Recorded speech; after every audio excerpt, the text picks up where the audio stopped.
Le yoga n'est pas fait simplement pour un bonheur temporaire, pour un bien-être qui dure très peu de temps, ou pour se sentir bien dans sa peau ou meilleur que les autres. Le yoga, c'est avant tout fait pour régler nos vrais problèmes. On passe notre vie à régler toutes sortes de petits problèmes. On a un problème de santé, on veut faire un yoga pour augmenter notre santé. On a un problème d'argent, on travaille fort pour avoir plus d'argent.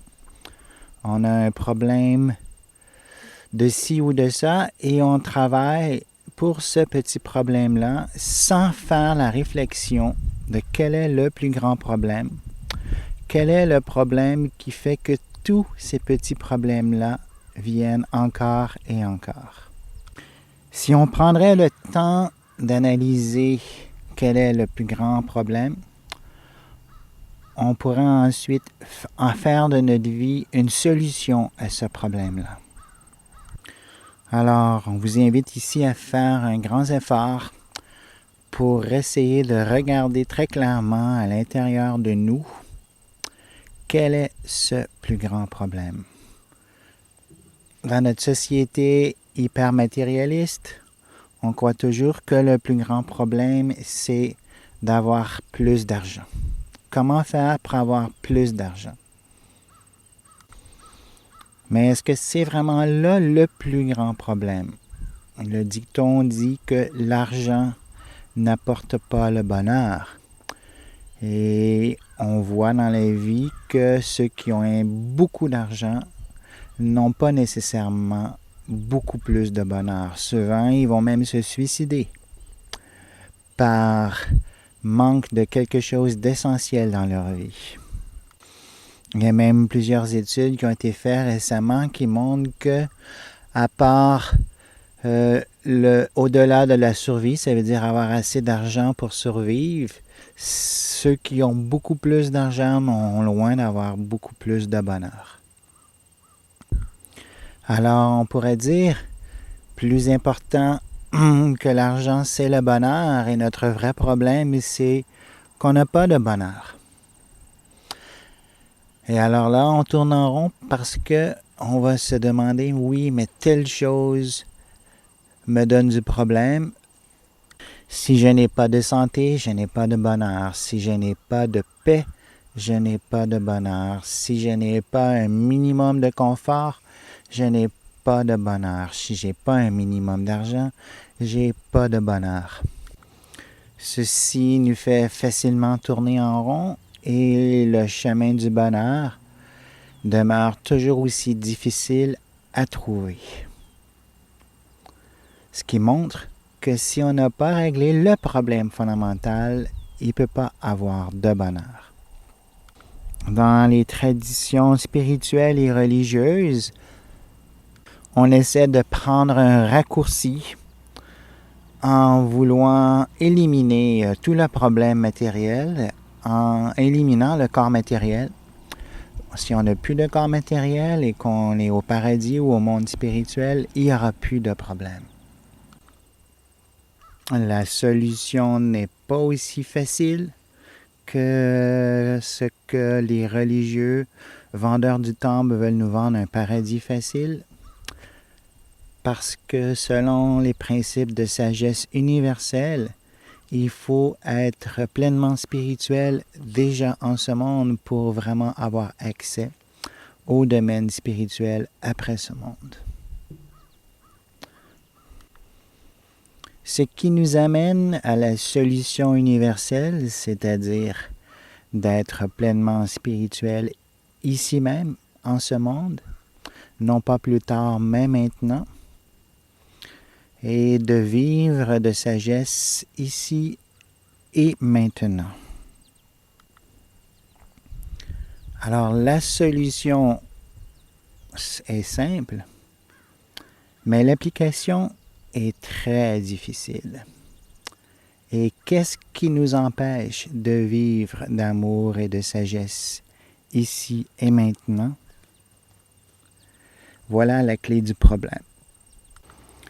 Si on analyse bien, ce qui nous empêche de vivre pleinement d'amour et de sagesse, c'est pas simplement le manque de temps ou le manque d'argent ou l'incapacité de faire autant de pratiques que l'on veut, autant de bien que l'on veut, le manque de bonne volonté ou même le manque d'instruction.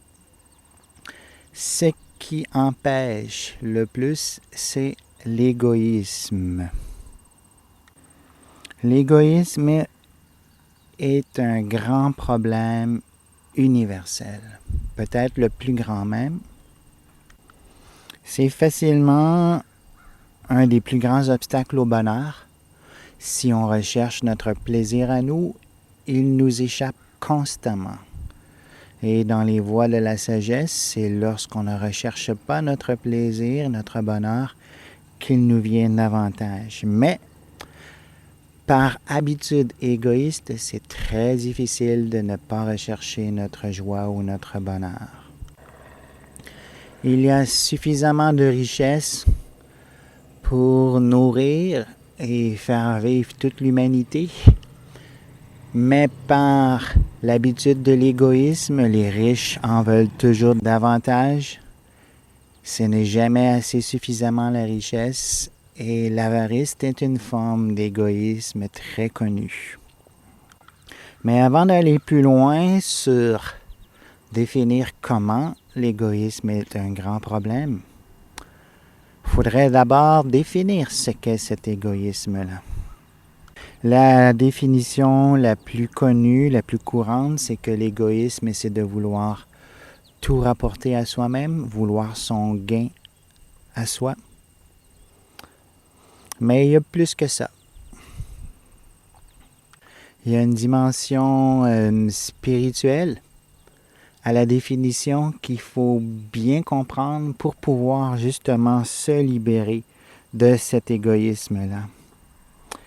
Et dans la dimension spirituelle, il faut comprendre la racine du mot ego. Ego signifie identification, ce à quoi l'on s'identifie. Alors si on s'identifie à son pays, son corps, son métier, ses habilités, tout ce à quoi on peut s'identifier forme l'ego. Si on dit « je suis un homme » ou « je suis une femme », cela fait partie de l'ego. Si on dit « je suis canadien » ou « européen », cela fait partie de notre ego. Si on dit « je suis bouddhiste » ou « chrétien », cela fait partie de notre ego. Le problème fondamental avec l'égoïsme, c'est qu'on s'identifie toujours avec ce qu'on n'est pas lorsque l'on est dans l'illusion. Au lieu de s'identifier avec ce qu'on est véritablement, on s'identifie avec ce qu'on n'est pas. Les sages de toutes les traditions nous ont enseigné que l'on est beaucoup plus que ce que l'on croit être. On n'est pas limité à notre corps de matière. On est une âme spirituelle capable de vivre éternellement dans la joie, le bonheur, dans une vie vouée à l'amour et à la sagesse, mais notre corps de matière limitée nous limite dans des souffrances matérielles, dans des conceptions égoïstes limitées et dans des identifications avec ce qu'on n'est pas. Lorsque l'âme rentre au contact avec la matière en ayant un corps matériel, elle s'identifie à ce corps et elle croit « je suis ce corps ». Elle prend un corps masculin, elle se dit « je suis un homme », un corps féminin, elle se dit « je suis une femme ». Et cela est l'illusion fondamentale et égoïste. Et l'égoïsme possessif suit tout de suite après.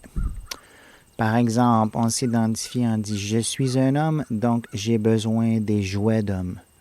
Je veux des voitures, des maisons, des entreprises, une renommée et tout ce qui va se mettre sur mon chemin pour diminuer ma capacité de jouir de ces choses-là est mon ennemi.